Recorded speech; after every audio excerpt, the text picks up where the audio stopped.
So you have the zone of proximal development is huge. You go all the way from 0 to I have to have 100% assistance or I can't do it. Gradually, by getting more assistance, the individual develops more competence, and then we have the task is eventually mastered. I'm going to walk back here. My pointer doesn't work on a white background, so I'm going to go closer and point out some things. So I'll be using the lava layer for a moment. Is it okay? Okay. All right. This one. So here we see in the zone of proximal development, we see this area in which assistance is provided by more capable others. Now, the closer, in moving over here, we get to the point where gradually assistance can be withdrawn, and the learner has moved, let's say, to this point, past stage 1 to stage 2, and then what we're in the stage in which the assistance is still needed, but you give yourself assistance. I will give you an example of what giving yourself assistance is. You could write yourself a note, and when you forget what to do, you can take it out and look at the note. You can talk to yourself. You can set an alarm to remind you it's time to do something. You can do all kinds of things that you can do. More of that later. You think it's going to work? I'll try. Okay. And so we give ourselves instructions, or we give ourselves rewards and punishments. Or you say, when you're going, you say, stupid. Or you can say, oh, I really nailed that one. Or you can be the. So we help each other. We help ourselves in many ways. Then Vygotsky points out that here, when the ability is mastered, then it becomes what Vygotsky says, internalized. So it's taken into the individual, and you don't need any more social assistance. Vygotsky also uses another word, and that is fossilized. It turns, because that then stops developing. When it becomes automatic and you're expert, you don't have to think about it, you just do it. So it doesn't go anywhere, it just keeps on the same thing, of course.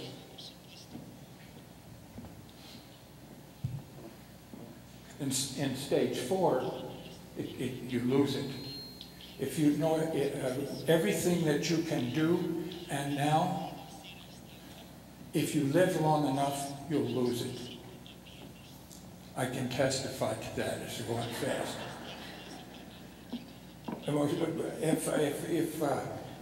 And this is absolutely true. You want to try this one? Okay. Oh, that's so much better. Thank you. So when you get to this point, and you know, it's not just in aging that people forget what to do.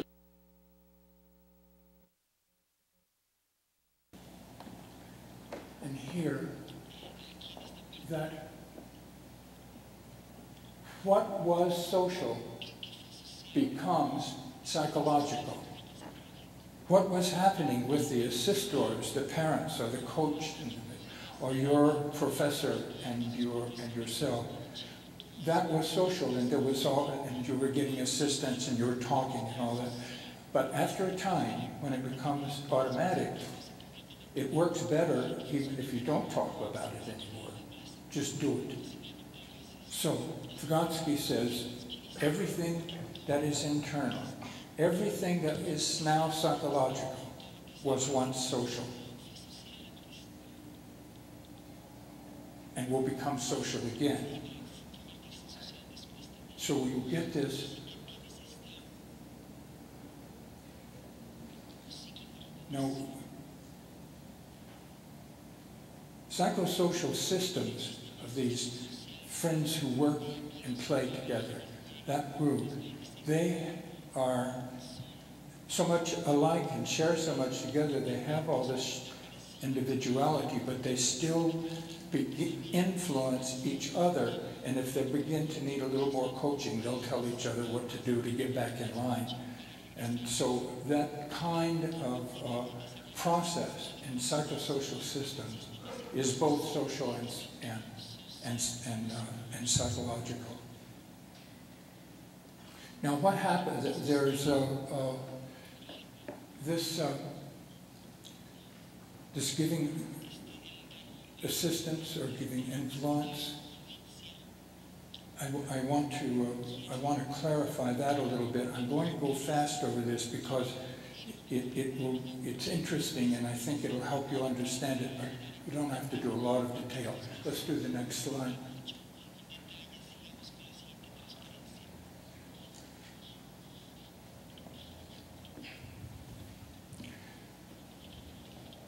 First, let me say this, that there are three terms that are used in social science for the same thing.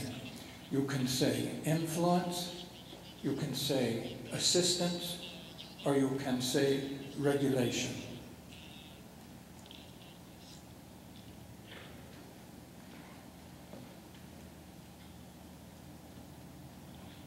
They have different connotations. And I don't know in Spanish, you will tell me perhaps in a moment, but it doesn't matter because influence, regulation, assistance, they all refer to exactly the same thing. And that is the way, I use influence because it's the most general term. So it is the way that people influence each other. Now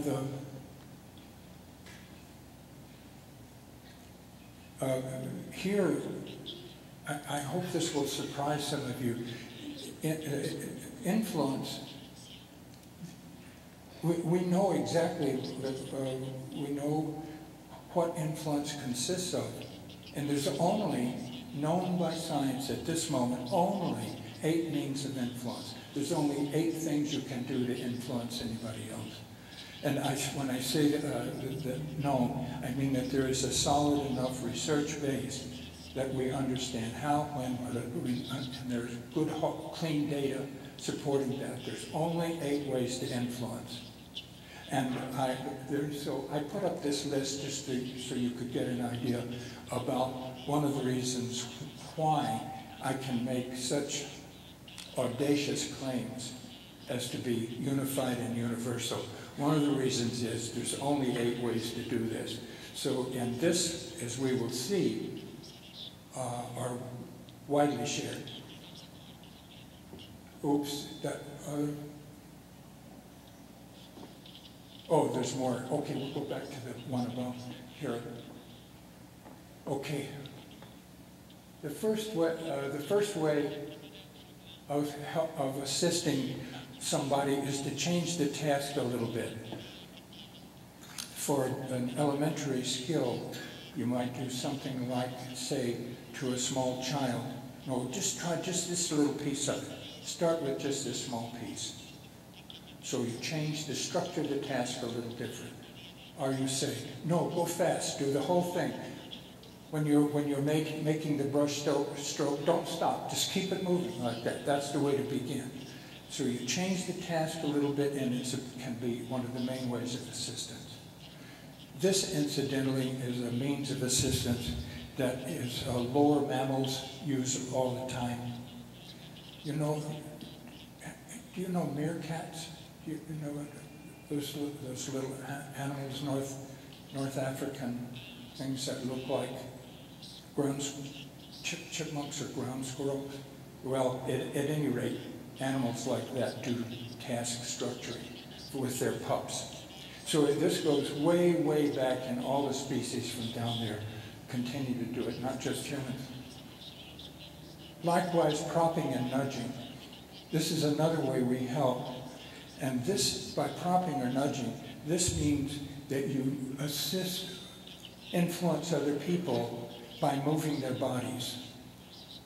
Now, you don't need to do that for every skill, but if those people who are athletic coaches, who teach dance, martial arts, who teach anything for which music performance, and one of the ways of providing assistance is to say,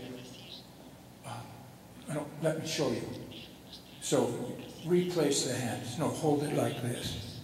Or in dance, the ballet master will come and raise the leg and change the angle at the knee, to demonstrate that.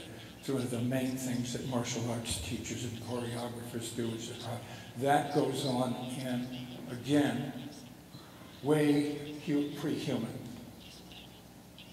So this is highly consistent with evolution theory. And now there are other kinds of ways that are also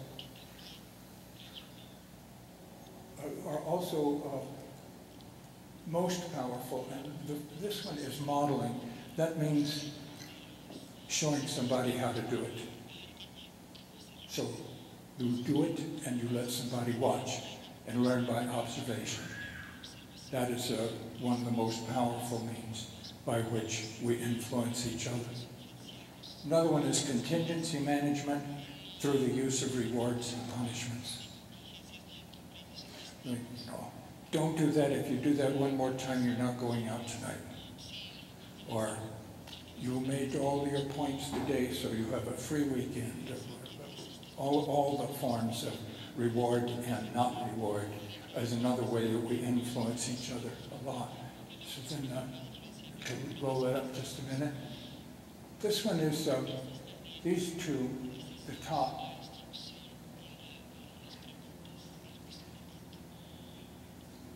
Presumably, this only happens when language develops. And that is, we can either instruct, we can tell somebody what to do. If you don't know what to do, I'll tell you what to do. It's a highly overrated form of assistance, but under the right circumstance, it can be helpful. Or you can ask a question. This is especially useful in assisting people when you want them to, when you're working on the development of a cognitive process. Ask a question. Well, what do you think will happen if you do that? What will happen next? And get the person to think about it. So asking questions can be enormously high assistance. This one is, those only, we don't see that going on in pre-human subjects. Presumably those are related to development of language evolutionarily. And cognitive feeding back, again, cognitive structure uses the same thing as these others. That is, a common language synonym for that is explaining.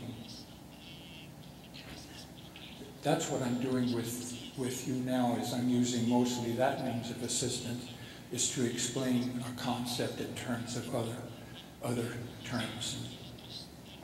The last thing about feeding back against the standard, I don't know when that happened, maybe not with science, but it is a way that it developed first in cybernetics, closed loop feedback systems.